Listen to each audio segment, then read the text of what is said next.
Assalamu alaikum wa rahmatullahi wa barakatuh, mes chers frères et sœurs.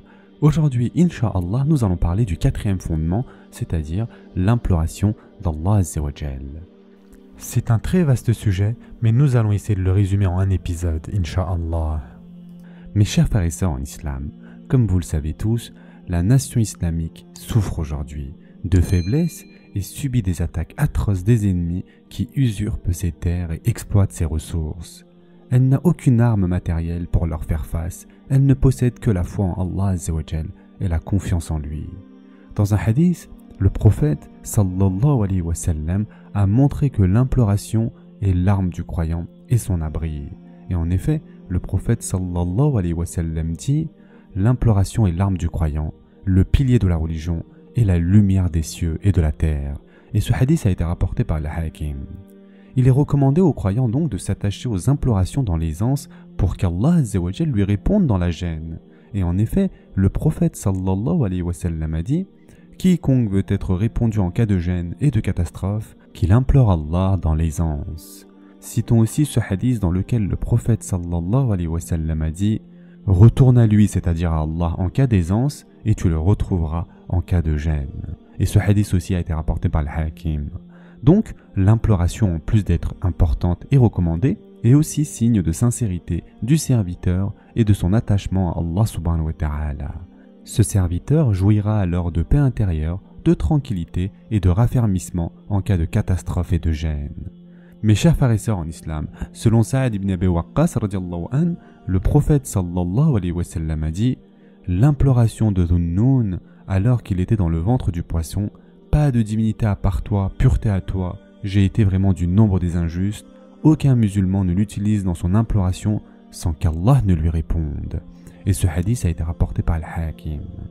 Dans une autre version, il est ajouté qu'un homme a dit « Ô messager d'Allah, est-elle pour Yunus alayhi salam spécialement ou pour les croyants en général ?» Le prophète sallallahu alayhi wa sallam dit « N'as-tu pas entendu la parole d'Allah ?» Et là, le prophète sallallahu alayhi wa sallam récita ce verset « Nous l'exaucâmes et le sauvâmes de son angoisse, et c'est ainsi que nous sauvons les croyants. » Surat al-Anbiya, verset 88. De plus, selon Abu Musa al-Ashari, radiyallahu anhu, chaque fois que le prophète sallallahu alayhi wa sallam avait à livrer une bataille, il disait « Ô Seigneur, aide-nous à les vaincre, nous cherchons protection auprès de toi contre leur mal. » Et ce hadith a été rapporté par Al-Hakim. Selon Abdullah ibn Abi Awfa, radiyallahu anhu, quand le prophète sallallahu alayhi wa sallam livrait bataille, il attendait jusqu'à ce que le soleil s'incline et disait « Ô gens, ne souhaitez point de rencontrer l'ennemi, implorez Allah de vous accorder la paix et sachez que le paradis est sous l'ombre des épées. » Puis il ajoutait « Ô Seigneur, toi qui as fait descendre le livre qui déplace les nuages, toi qui vainquis les coalisés, accorde-nous la victoire sur eux. » Et ce hadith a été rapporté par Bukhari. Dans une autre version, le prophète sallallahu alayhi wa sallam dit « Ô Seigneur, toi qui as fait descendre le livre, qui rend rapidement les comptes, toi qui vains les coalisés, Seigneur, vains-les et secoue-les. » Et ce hadith aussi a été rapporté par Bukhari. Mes chers frères et sœurs en islam, il y a plusieurs implorations coraniques utiles à la réalisation de la paix intérieure. Dans le livre de Abu Abdullah ibn Nu'man, il rapporte une multitude d'histoires vraies qui mettent en exergue l'importance de l'imploration d'Allah Azza wa Jal.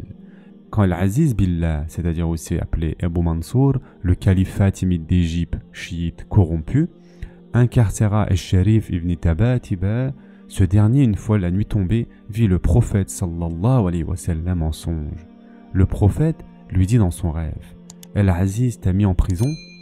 Il répondit « Oui, ô messager d'Allah. » Le prophète sallallahu alayhi wa sallam lui dit « Que fais-tu donc de ces 5 choses qui sont toujours agréées par Allah et grâce auxquelles il te soulagerait de tous les maux ?» Il dit « Ô messager d'Allah, quelles sont ces choses ?» Le prophète sallallahu alayhi wa sallam lui dit « Ce sont les paroles suivantes d'Allah Azza wa Jal. Très certainement, nous vous éprouverons par un peu de peur, de faim et de diminution de biens, de personnes et de fruits, et fais la bonne annonce aux endurants, qui disent quand un malheur les atteint, certes nous sommes à Allah, et c'est à lui que nous retournerons. Ceux-là reçoivent des bénédictions de leur Seigneur, ainsi que la miséricorde, et ceux-là sont les bien guidés. Mais aussi, Certes, ceux auxquels l'on disait « Les gens se sont rassemblés contre vous, craignez-les », cela accrut leur foi, et ils dirent « Allah nous suffit, il est notre meilleur garant ». Sourate Ali Imran, verset 173. Mais aussi, et Ayoub, quand il implora son Seigneur, « Le mal m'a touché, mais toi tu es le plus miséricordieux des miséricordieux. » Nous l'exaucâmes, enlevâmes le mal qu'il avait, lui rendîmes les siens, et autant qu'eux avec eux, par miséricorde de notre part, et en tant que rappel aux adorateurs. Sourate Al-Anbiya, versets 83 et 84. Allah Azza wa Jal dit aussi dans le Coran, « Et Zunnun, quand il partit irrité, il pensa que nous n'allions pas l'éprouver. Puis il fit dans les ténèbres l'appel que voici. Pas de divinité à part toi, pureté à toi, j'ai été vraiment du nombre des injustes. » Nous l'exaucâmes et le sauvâmes de son angoisse, et c'est ainsi que nous sauvons les croyants. Sourate Al-Anbiya, versets 87 et 88. Allah Azza wa Jal dit aussi, « Bientôt vous vous rappellerez ce que je vous dis, et je confie mon sort à Allah.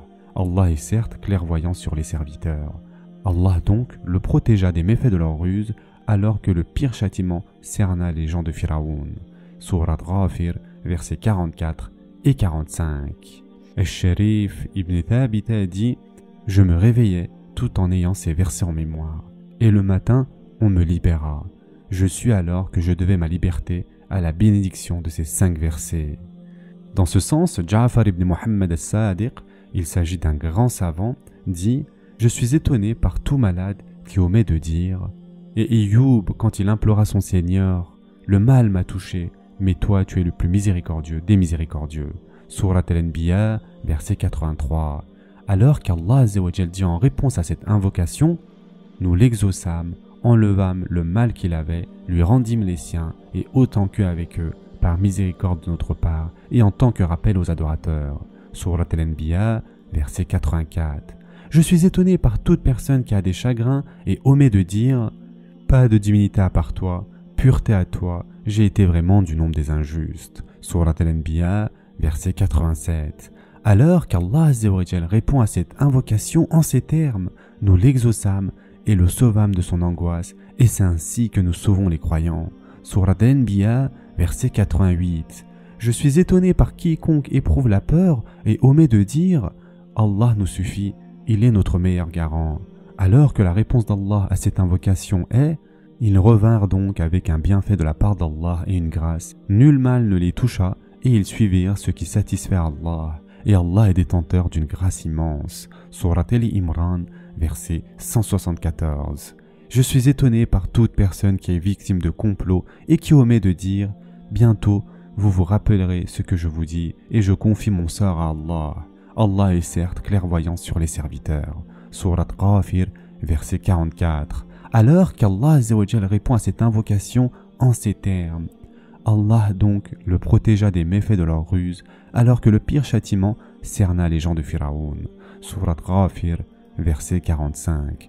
Et enfin, je suis aussi étonné par quiconque qui craint que les grâces d'Allah Azza wa Jal dont il jouit ne s'amenuisent et qui omet de dire « Telle est la volonté et la grâce d'Allah, il n'y a de puissance que par Allah. » Sourate Al-Kahf, verset 39. On va s'arrêter ici pour aujourd'hui. La prochaine fois, Inch'Allah, nous parlerons de la compréhension de l'existence du destin. En attendant, prenez soin de vous mes chers frères et sœurs, et à très prochainement, Inch'Allah.